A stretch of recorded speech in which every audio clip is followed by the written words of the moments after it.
friends, myself Balakrishnan. நான் industrial trainer. இந்த செஷனில் 5S இண்டஸ்ட்ரியில் யூஸ் பண்ணுற 5S டெக்னிக்ஸ் அதை பற்றி நம்ம பார்க்கலாம். 5S, what is 5S? 5Sனா என்ன? 5S was developed in Japan and was identified as one of technique. 5S enhanced workplace efficiency by organizing and maintaining a clean, safe environment. 5S என்ற டெக்னிக்கை வந்து கண்டுபிடிச்சது Japanese தான் கண்டுபிடிச்சாங்க. அது என்டையர் வேர்ல்டு வைடு எல்லா automobile இண்டஸ்ட்ரியிலும் இதை யூஸ் பண்ணுறாங்க. இதை யூஸ் பண்ணுறதுனால நமக்கு க்ளீன் அண்டு சேஃப் என்வாயன்மெண்ட் கிடைக்குது ஒர்க் பிளேஸில். இதை பற்றி இன்னும் டீட்டெயில் கீழே நம்ம பார்ப்போம். ஒய் 5S எதுக்காக இது அப்படின்னு பார்க்கும்போது, any automobile industry, any industry ஒரு ப்ராடக்டை வெளியே கொடுக்கும்போது வேர்ல்ட் கிளாஸ் குவாலிட்டியாக டெலிவரி கொடுக்கணுன்றது தான் டாஸ்காக இருக்கும். அந்த வேர்ல்ட் கிளாஸாக கொடுக்கணுன்றதுக்காக நிறைய சட்டத்திட்டங்கள் பண்ணியிருக்காங்க. சிஸ்டம்ஸும் சொல்லுவாங்க, அதான் வேர்ல்ட் கிளாஸில் சிஸ்டம். அதில் வந்து TPM, total productive management, TQM, Deming, manufacturing excellent, அப்புறம் ஐஎஸ்ஓ, TS 16449, ISO 14001, இந்த மாதிரி நிறைய சிஸ்டம்ஸ் இருக்குது வேர்ல்ட் கிளாஸ் குவாலிட்டி மேனுஃபேக்சருக்கு. அதோட பேஸ் பில்லர்னு பார்த்தீங்கன்னா 5S தான். 5S சிஸ்டம் என்ன சொல்லுதோ அதுதான், அதோட அப்ரேஷன் வெர்ஷனாக தான் இந்த டிபிஎம், டிக்யூஎம் எல்லாமே இருக்குது. 5S ஜாப்பனீஸ் லான்ச் பண்ணதுனால 5S லெட்டரில் ஸ்டார்ட் ஆகிற ஜாப்பனீஸ் வேர்டு அதுதான் 5Sன்னு சொல்லுவாங்க. அதை பற்றின டீட்டெயில் இன்ஃபர்மேஷன் உள்ளே நம்ம பார்க்க போகிறோம். அதுக்கு முன்னாடி இந்த ஜாப்பனீஸ் வேர்டு அதை வந்து இங்கிலீஷ் கன்வர்ஷனு அதை தமிழ் வேர்டாகவும் கொடுத்துருக்கோம். அது என்னன்னு பார்த்துடலாம். முதல்ல 1S ஜாப்பனீஸ் லாங்குவேஜில் ஷேரி, இங்கிலீஷில் ஷார்ட்டு, தமிழில் வரிசைப்படுத்துதல். ரெண்டாவது எஸ் செய்டான், இங்கிலீஷில் செட்டினாடர், மூணாவது வரிசையில் அமைக்கப்பட்டது. தேர்ட் எஸ் செய்ஷோ, இங்கிலீஷ் ஷைன், சுத்தம் செய்யுதல். ஃபோர்த் எஸ் சிகிட்ஷு, ஜாப்பனீஸ் லாங்குவேஜ், ஸ்டாண்டர்டைஸ், இங்கிலீஷ், சட்டமாக்குங்கள், தமிழ். ஃபிஃப்த் எஸ் சிக்ஷுகே, ஜாப்பனீஸ் லாங்குவேஜ், சஸ்டெயின், இங்கிலீஷ், தக்க வைக்கவும், தமிழ். இந்த 5 வார்த்தைகளை தான் இந்த செஷனில் ஃபுல் டீட்டெயிலாக நம்ம பார்க்க போகிறோம். இது எல்லாரும் கவனமாக வச்சுக்கணும். இது தனிப்பட்ட எந்த ஒரு கண்ட்ரிக்கும் ஸ்பெஷல் கிடையாது. உலகத்தில் எல்லா கண்ட்ரிக்குமே இருக்கிற எல்லா இண்டஸ்ட்ரீஸும் யூஸ் பண்ணுற 5S டெக்னிக்ஸ் இது தான். இதுதான் பேசிக்.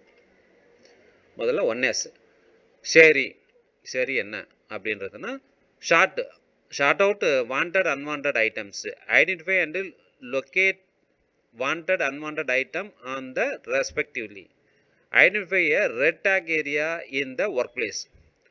நம்ம ஒர்க் ஸ்பாட்டில் தேவையில்லாத பொருளை தனிப்பட்டு பிரிக்கிறது தான் 1Sல மெயினாக சொல்கிறாங்க.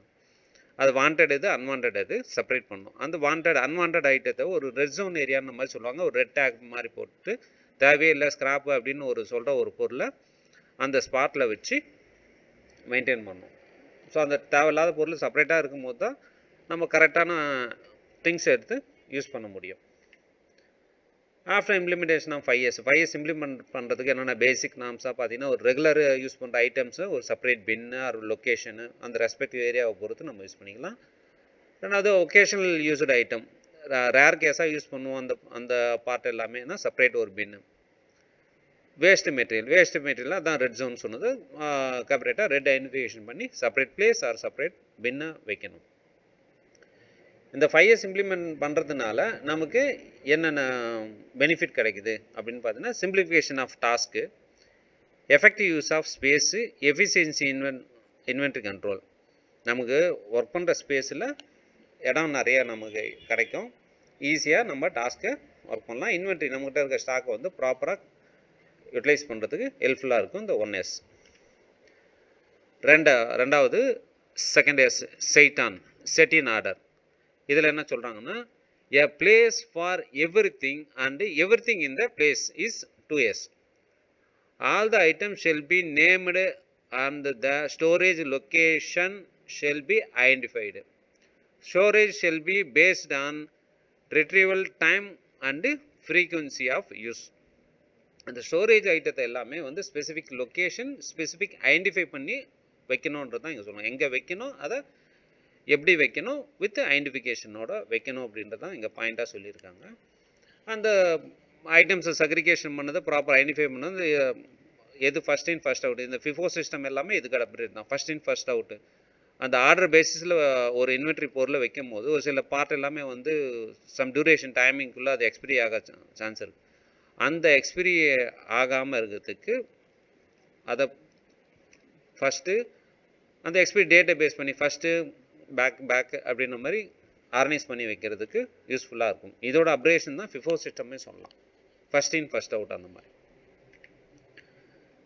ஃபார் எக்ஸாம்பிள் இங்கே வந்து பிஃபோர் ஆஃப்டர் சாம்பிள் கொடுத்துருக்கோம். After implementation of second days. Before still இந்த லெஃப்ட் சைடில் இருக்க ஸ்டில் பார்த்தீங்கன்னாக்கா இதில் எல்லா ட்ரில்லிங் மிஷின் எல்லா பார்ட் எல்லாமே மிக்சப்பில் ஒரே பின்னில் இருக்குது. இப்போ ஏதாவது ஒரு பார்ட் நமக்கு இதில் வேணும் அப்படின்னாக்கா அதை பார்ட்டு தேடி கண்டுபிடிக்குது, time waste, maybe part hit ஆகி பார்ட் டேமேஜ் ஆகலாம், இதனால் அவுட்புட் லாஸு, இந்த மாதிரி நிறைய லாஸஸ் எல்லாம் இருக்குது. After implementation of second days right சைடில் இருக்க போர்டை பார்த்துங்க. ப்ராப்பராக எல்லாமே ஸ்பேனர் மிஷின் ட்ரில்லிங் மிஷின் எல்லாமே போர்டில் அலைன் பண்ணி வித் ப்ராப்பர் ஐடென்டிஃபிகேஷனோட அங்கே டிஸ்பிளே பண்ணியிருக்கு. இப்போ ஏதாவது ஒரு பார்ட் நமக்கு வேணும், பர்டிகுலர் ஸ்பெசிஃபிக், ஃபார் எக்ஸாம்பிள் ஒரு 10-12 ஸ்பேனர் வேணும் அப்படின்னாக்கா அந்த போர்டு கிட்ட போயிட்டு ஸ்பேனரோட வித் ஐடென்டிஃபிகேஷனில் இருக்கும், ஈஸியாக அதை எடுத்து வந்து யூஸ் பண்ணிக்கலாம். அதனால நமக்கு டைம் வேஸ்ட்டு குறையுது, ப்ரொடக்டிவிட்டி இம்ப்ரூவ் ஆகுது, நம்ம தேவையில்லாமல் டென்ஷன் ஆகாமல் பரபரப்பு இல்லாமல் ஈஸியாக வேலை செய்யலாம்.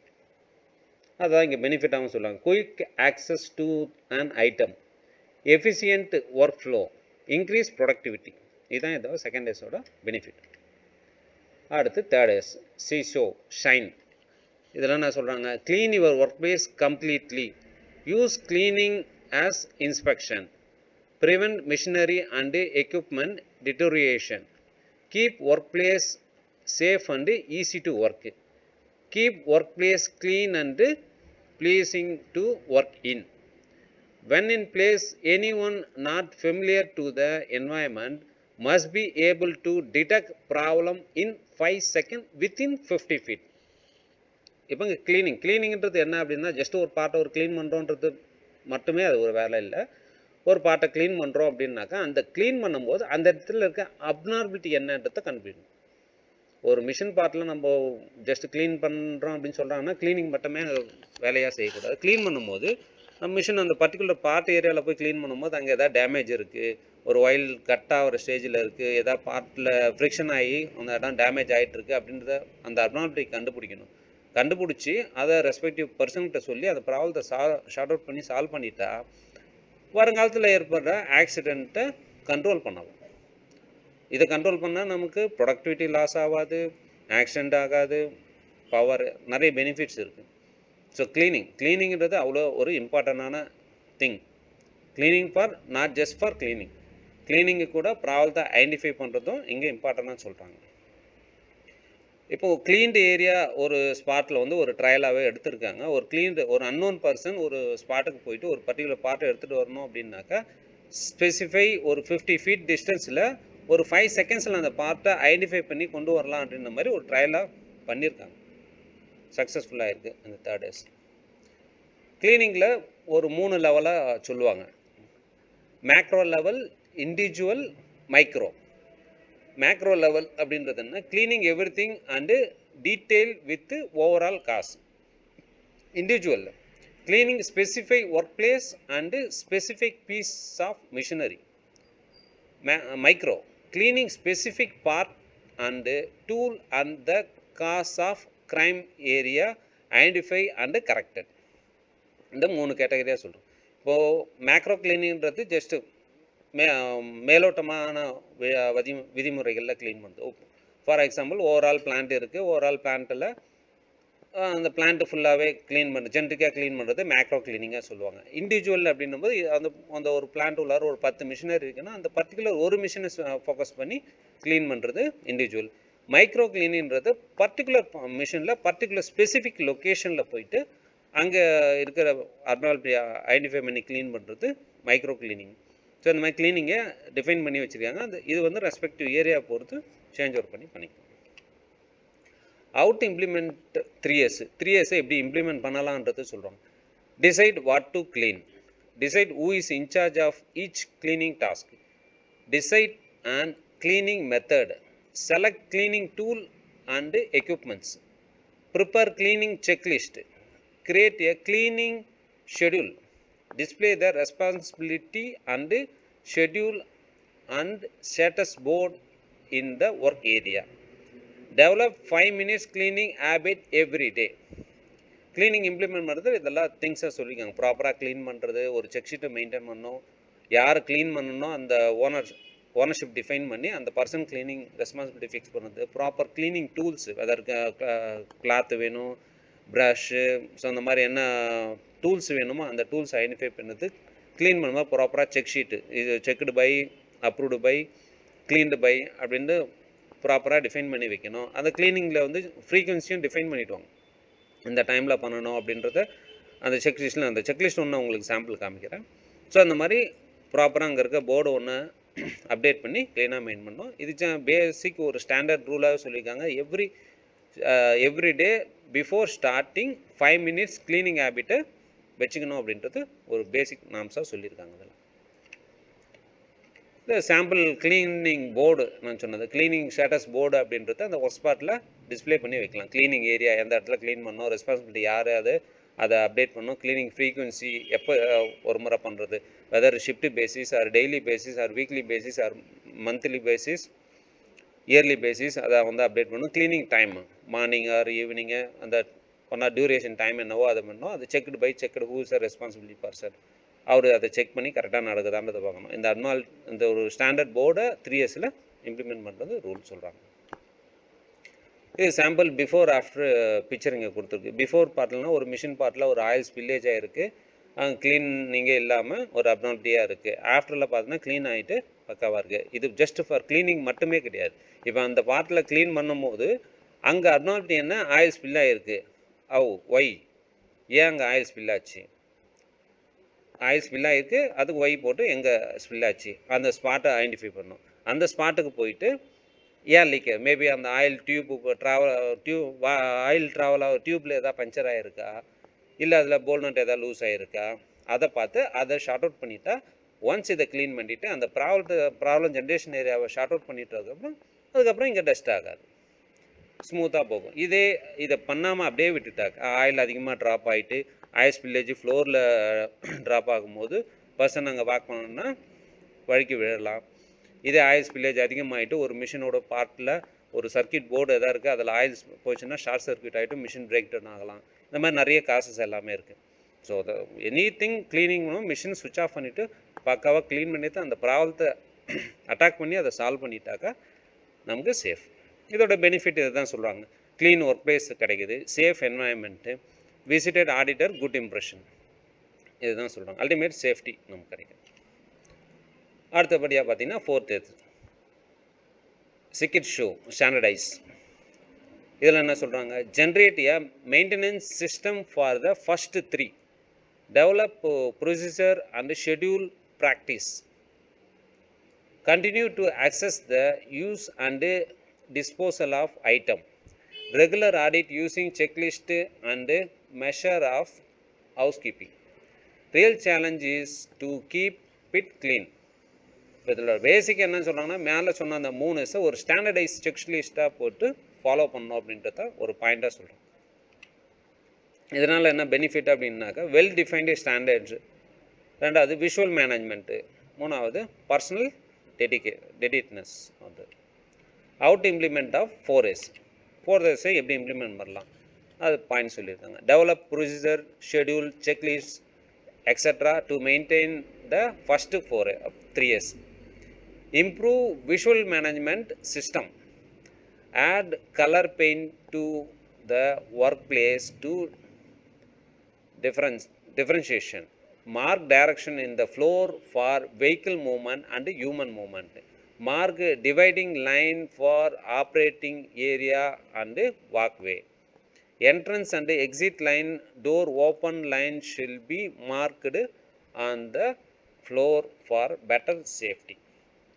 இதில் ஷெட்யூல் ஸ்டாண்டர்டைஸ் பண்ணுறது தான் இங்கே ரூலாக சொல்லியிருக்காங்க மெயினாக. இப்போ ஒரு பாயிண்ட் மேலே சொன்ன அந்த 3Sயுமே ஒரு ஸ்டாண்டர்ட் செக் ஷீட்டாக போட்டு ப்ராப்பராக ஃபாலோ பண்ணுறது. அது மார்க்கிங், ஃப்ளோர் மார்க்கிங். இப்போ ஃப்ளோரில் இப்போ வாக்வே, ஹியூமன் வாக்வே, வெஹிக்கிள் வாக்வேன்னு நம்ம டிஃப்ரென்ஸ் இருக்கும். ஹியூமன் வாக்வேல மார்க் பண்ணிவிட்டு நீங்கள் பார்த்துருப்பீங்க, இண்டஸ்ட்ரி உள்ளே போகும்போது நம்மளோட ஃபுட் பாத்து அங்கே பெயிண்டில் மார்க் பண்ணியிருப்பாங்க. அந்த இடத்துல தான் நம்ம வாக் பண்ணோம், அதான் சேஃப்டி. இன் கேஸ் நம்ம வெஹிக்கிள் மூவ்மெண்ட் ஏரியா ஒரு மிஷின் பார்ட் ஏரியாவில் அன்னோன்லாம் நம்ம வாக் பண்ணும் போது அங்கே ஏதாச்சும் மிஷின் பார்ட் மூவ்மெண்ட் இருக்கலாம், ஆர் வெஹிக்கிள் மூவ்மெண்ட் இருக்கலாம். அப்போ கண்டிப்பாக நமக்கு இன்ஜுரி, ஆக்சிடெண்ட் ஆகும், நமக்கு சேஃப்டி கிடையாது. ஸோ ப்ராப்பராக அந்த மார்க்கிங் இருக்கணும், அந்த மார்க்கிங் சிஸ்டம் வேல போகணும். ஃபார் எக்ஸாம்பிள் ஒரு இன்பிளான்ட்டில் ஒரு கிரேன் மூவ்மெண்ட் ஏரியா இருக்குது அப்படின்னா, கிரேன் மிஷினரி எதுவுமே நம்ம கிரவுண்டில் எதுவுமே இல்லை, நம்ம சேஃபாக எப்படி வேணால் இருந்துடலாம். ஆனால் நமக்கு தலைக்கு மேலே ஒரு கிரேன் போயிட்டுருக்குன்றது நமக்கு தெரியாது. அந்த இடத்துல என்ட்ரி ஆகணும்னா சம் ரெஸ்ட்ரிக்டட் கொடுத்துருப்பாங்க, ஒரு செக்லிஸ்ட் ஸ்டாண்டர்ட் கொடுத்துருப்பாங்க. ஹெல்மெட் போட்டிருக்கணும், அந்த இடத்துல ட்ராவல் ஆகும்போது அன்னோன் பர்சன் அங்கே ட்ராவல் ஆகக்கூடாது. இந்த மாதிரி நிறைய இருக்குது. அதனும் சேஃப்டி பிபிஏ எல்லாமே சொல்லுவாங்க. நான் அடுத்த செஷனில் அந்த சேஃப்டி பிபிஏ பற்றி சொல்கிறேன். அந்த மாதிரி ஐடென்டிஃபிகேஷன் ப்ராப்பர் ஸ்டாண்டர்ட் செக்லிஸ்ட்டு அங்கே எல்லாமே டிஸ்பிளே பண்ணிவிட்டு அது ப்ராப்பராக நம்ம ட்ராவல் ஆகும்போது நமக்கு சேஃப்டி ஆகுது. லாஸ்ட்டாக அந்த என்ட்ரன்ஸ் எக்ஸிட் டோரில் வந்து ஓப்பன், க்ளோஸு, புல், புஷ் அந்த டிஸ்பிளே எல்லாமே பண்ணியிருப்பாங்க. நிறைய இடத்துல நீங்கள் பார்த்துருப்பீங்க. அது எல்லாமே இந்த 4th இயர்ஸில் தான் வரும். அடுத்து 5th இயர்ஸ் 6 K சஸ்டைன். இதில் என்ன சொல்கிறாங்க? Commitment to maintain orderliness and to practice the first 4 years as a way of life, to keep in proper working order, perform regular audits, training and discipline. Training is goal oriented process, its resulting feedback is necessary monthly. இங்கே என்ன சொல்கிறாங்க? Commitment மேலே சொன்ன அந்த 4 இயர்ஸும் discipline வேட்டில் ப்ராப்பராக maintain பண்ணுன்றது தான் அந்த 5th இயர்ஸோட rule. இதை அவேர்னஸ் இல்லாதவங்களுக்கு ப்ராப்பராக ட்ரைனிங் கொடுத்து அவங்கள டிசிப்ளின் கொண்டு வந்து மெயின்டைன் பண்ணணும். என்ன தான் ஸ்டாண்டர்ட் டிஸ்பிளே எல்லாம் பண்ணியிருந்தாலும் அந்த அவேர்னஸ் இந்த மாதிரி ஒரு ட்ரைனிங் செஷன் அவங்களுக்கு ட்ரைனிங் கொடுத்து ப்ராப்பராக அந்த அந்த இம்ப்ளிமெண்டேஷன் எல்லாமே பர்ஃபெக்டாக பண்ணுறது தான் இந்த 5th இயர்ஸில் சொல்கிறாங்க. Benefit of 5 years. இந்த ஓவரால் இந்த 5 இயர்ஸோட பெனிஃபிட் என்ன அப்படின்னு பார்த்தீங்கன்னா, கம்பெனிக்கு 5 years increase productivity, 5 years improve quality, 5 years reduce cost, 5 years makes delivery on time, 5 years improves safety, 5 years improves morale. So இவ்வளோ பெனிஃபிட்ஸ் வந்து கிடைக்குது கம்பெனிக்கு. அப்புறம் what you have come across at the end of the day, the individual அவங்களுக்கு end of the day என்ன ரிசல்ட்டாக கிடைக்குது அப்படின்னு பார்த்தீங்கன்னா, neat and clean work place, smooth working, no obstruction, safety increase, productivity improve, quality improve, waste decrease, machine maintenance, visual control systems, management, employee motivated, work station because spacious. இத்தனை benefit கிடைக்குது. Ultimate இதோட end ரிசல்ட்டாக பார்த்தீங்கன்னா, first பாயிண்ட்டாக வந்து safety, quality. இது major impact இதில் கொடுக்குது. ஒருத்தர் ஒரு இடத்துல ஒர்க் ஸ்பாட்டில் வேலை செய்யும்போது அந்த இடம் 5 இயர்ஸ் இம்ப்ளிமெண்ட் ஆகிட்டு பர்ஃபெக்டாக இருக்குன்ற பட்சத்தில் 0 ஆக்சிடென்ட்டு ப்ரூவ் ஆகிடும். இவ்வளோ பெனிஃபிட்டாக இருக்க ஒரு விஷயத்த எப்பவுமே நம்ம பண்ணுறது நல்லதாக இருக்கும். இதான் இந்த செஷனில் நம்ம 5 இயர்ஸை பற்றி பார்த்துருக்கோம். இன்னும் மேற்கொண்டு நிறைய விஷயங்கள் இருக்குது. நம் வர ஸ்லைடில் அதெல்லாம் நான் உங்களுக்கு காமிக்கிறேன். என்னோடய சேனலை சப்ஸ்கிரைப் பண்ணி வச்சுக்கோங்க. எனி டைம் எனக்கு ரிப்ளை பண்ணுங்கள், நான் அப்டேட் பண்ணுறேன். தேங்க்யூ.